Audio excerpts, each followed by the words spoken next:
Hello Math Wizards! Now we are on lesson 2 of our lessons in quadrilaterals. Now we will be applying the properties of parallelogram in identifying measures of sides, angles, and other parts of a parallelogram. Okay, let's start. Number 1. So, HELP is a parallelogram. If the measure of HE is 3x and PL is 12, find x. Okay, so in this case, we need first to have the illustration for our given. So, let's say you have HE LP is a parallelogram. If the measure of HE is 3x and PL is 12, find x. So in this case, we need to find the unknown. So, based on the properties of a parallelogram, we could say that HE is congruent to PL, or opposite angles are congruent. Therefore, opposite sides are congruent. Therefore, we could say that 3x is equal to 12. So, solving for x, you will be having 3x is equal to 12, divide both sides by 3. X is equal to 12 divided by 3, it will give you 4. Therefore, x is equal to 4. So, find the value of y to make the quadrilateral a parallelogram, then solve for the given side. So, in this case, we need to identify the measure of the sides and we need to make it a parallelogram. So in this case, based on the properties of the sides of a parallelogram, we could say that 5 or opposite sides are congruent. Therefore, these two are equal. So 5y minus 20 equating the two quantities is equal to 3y plus 10. So combining and solving for y, you will be having 5y minus 3y is equal to 10 plus 20. So by addition property of equality, so you will transpose 3y and negative 20 to the other side of the equation. So combining similar terms, you will have 2y is equal to 10 plus 20, you will get 30, and dividing both sides by 2, you will get y is equal to 15. Therefore, the value of y is 15. So, we need to solve for the given side. So, we need to substitute 15 in one of the quantities. So, 3 times 15 plus 10. So, you will just multiply 3 by 15, 45 plus 10. So, 45 plus 10, we will be having 55. So the answer will be 55 units. JAKE is a parallelogram if measure of angle J is 62 degrees. Find the measure of the other three angles. So in this case, we are pertaining now to the measure of the angles of a parallelogram. So in this case, we all know that in a parallelogram, so if this is JAKE, if this is 62, we could say that measure of K is also 62, and A and E are also equal. So for us to identify the measure of angle A, so we all know that consecutive angles of a parallelogram are supplementary. Therefore, measure of angle J plus measure of angle A is equal to 180 degrees. So, we will substitute 62 for the measure of angle J. So, 62 degrees plus measure of angle A is equal to 180 degrees. Therefore, we will be transposing 62 to the other side of the equation by addition property of equality. So minus 62 degrees. Therefore, we will be having measure of angle A, subtracting 62 from 180, you will get 118 as your answer. So, to get the measure of angle K, it is the same as measure of angle J. So, angle K is equal to 62. And the measure of angle E, since it is also equal to angle A, a measure of angle E is 18 degrees. So, now let's have number 4. Quadrilateral MUTE is a parallelogram. Find the value of x when measure of angle M is 3x plus 10 and measure of angle E is 2x plus 60. So let's have first the illustration of the parallelogram MUTE. So measure of angle M is 3x plus 10 and measure of angle E here is 2x plus 60.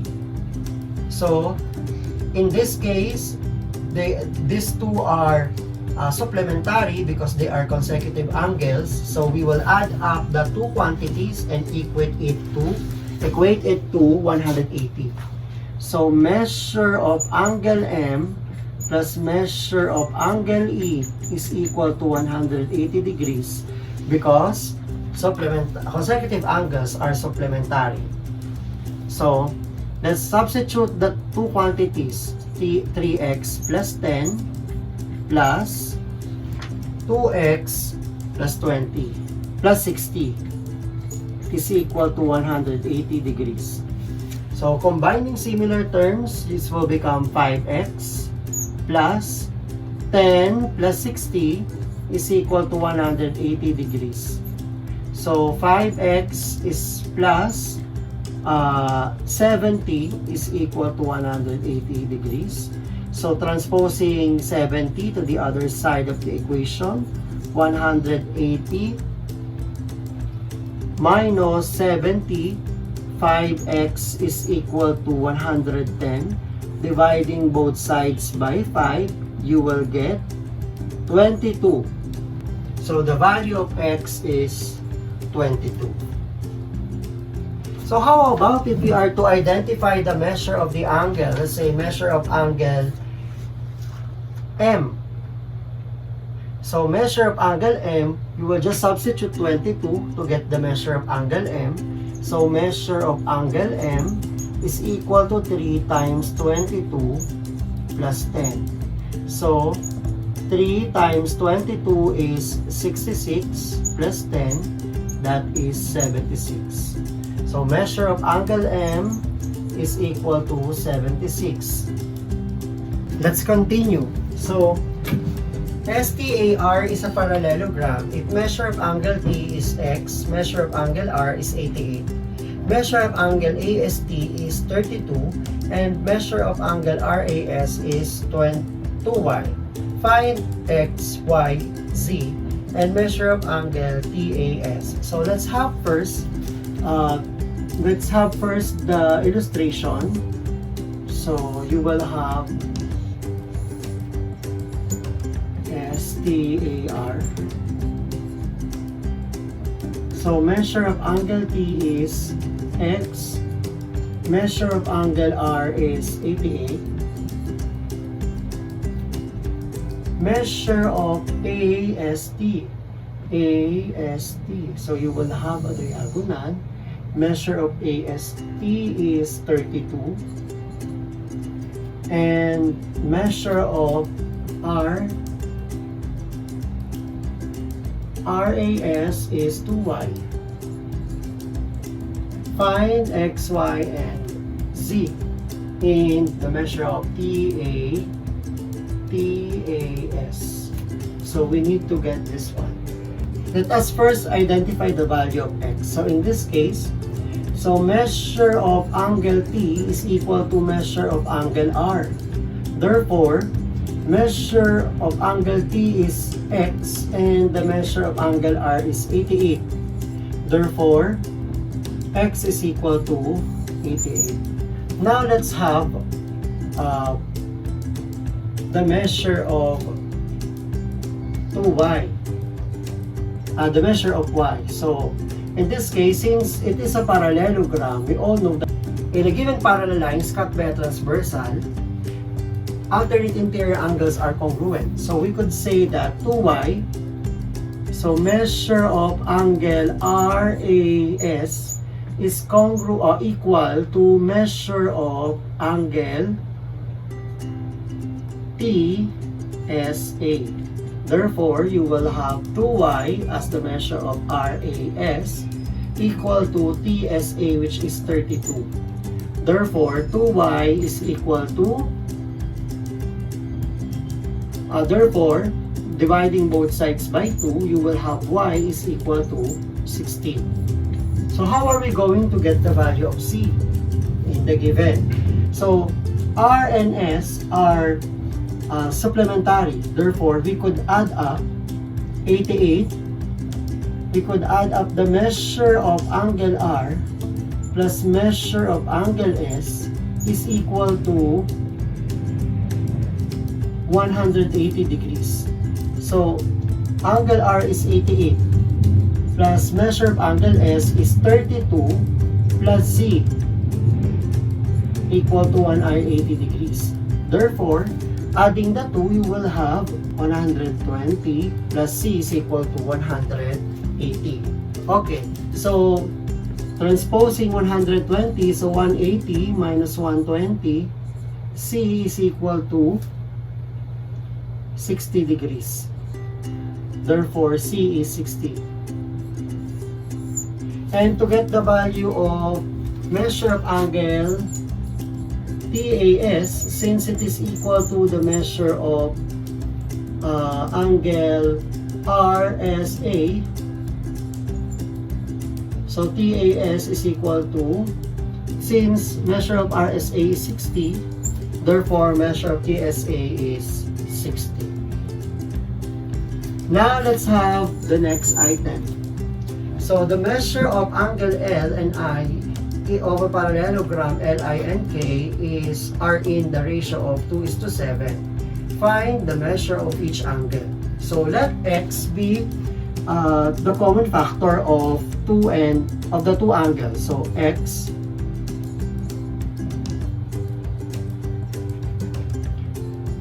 let X be the common factor. So you will have 2x and 7x. Since in this case, L and I are consecutive angles, therefore measure of angle L plus measure of angle I is equal to 180. They are supplementary. So for L, that is 2x, and for I, it is 7x is equal to 180 degrees. Adding the two, you will get 9x is equal to 180 degrees. Dividing both sides by 9, x is equal to 20 degrees. So, to get the value of L, measure of angle L is equal to 2 times 20. So therefore, it is 40 degrees. Measure of angle I is equal to 7 times x. So that is 7 times 20. That is equal to 140. Therefore, measure of angle I is 140 and measure of angle L is 40. So, number 7, BRIX is a parallelogram. Its diagonal bisects each other at E. If BE measures 65 decimeter, how long is BI and EI? So you will have first the illustration for the given. So BRIX, and the intersection of the two diagonals is at E. BE is 65. how long is BI and EI? Okay, so in this case, BE is equal to EI, and to get BI, so to get the measure of BI is 65, so EI is also 65. Now let's have BI. To get BI, that is the sum of BE plus EI is equal to BI. Therefore, adding the two, the measure of BI is 65, and the measure of EI is 65 also. So BI is equal to 65 plus 65 is 130 dm. So that is BI, and 65 dm for EI. Number 8, find the value of x. In this case, AM is 90 and MN is 2x plus 15. So, since we all know that in a parallelogram, diagonals bisect each other, so AM is equal to MN. Therefore, 90 is equal to 2x plus 15. So, getting the value of x, transposing 15 on the other side of the equation, 90 minus 15 is equal to 2x. Subtracting, you will get 75 is equal to 2x. Dividing both sides by 2, x is equal to 37.5. Number 9, find the area and perimeter of the parallelogram LEAN. So in this case, we need to identify the formula in getting the area of a parallelogram. So to get the area, that is base times the height, and to get the perimeter, that is 2 of the length plus 2 of the width. To get the area, the base of the given parallelogram is 15 times the height of the parallelogram, which is 7. So area is equal to 15 times 7 is equal to 105 square units. Since there is no units indicated, we will write square units. So to get the perimeter, P is equal to 2 of length, which is 15, plus 2 of the width, which is 8. So adding the two up, simplifying, so 15 times 2 is 30, plus 2 times 8 is 16. So P is equal to 46 units. Okay, thank you so much for watching. See you again on the next video. Like, share, and comment your suggestions on the comment box below, and don't forget to subscribe. To get notified with our latest videos, just click the notification bell.